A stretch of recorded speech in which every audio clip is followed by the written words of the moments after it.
Grabe ang hapdi talaga. As in. Ganyan mo siya. Oof. Huwag i-rub ng hard. Ano lang. Slow.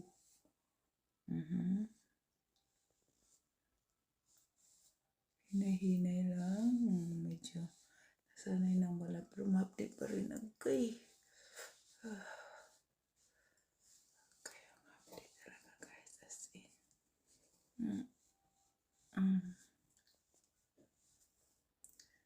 Para akong na-virgin na nito guys. Ang sakit.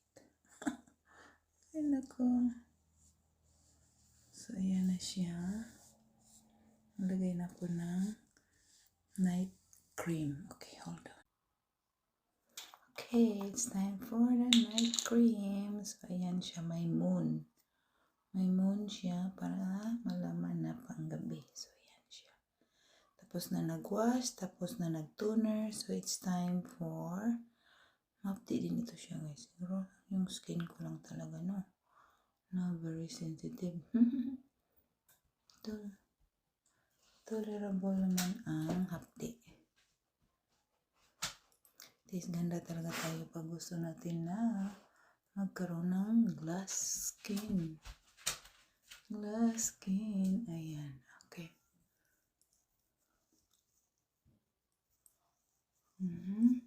Ayan siya. Putulan ko tong kuko ko guys. Kaya manipis yung skin ko ba sa mukha. Minsan maano ko. Maigo. Maigo. Kasabot mo na. Maigo. Ang ingay ng fire truck. Ay ano ba?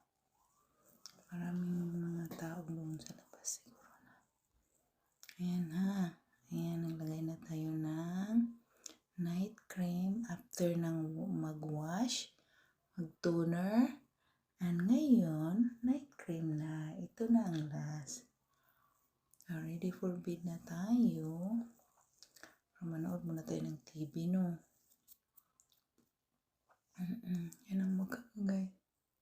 Hapdi. Mahapdi talaga.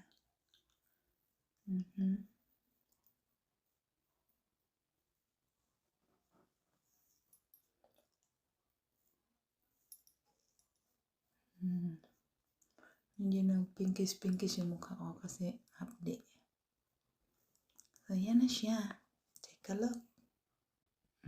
Yan ang mukha natin. Ang hapdi pa rin. Oh, namula-mula siya.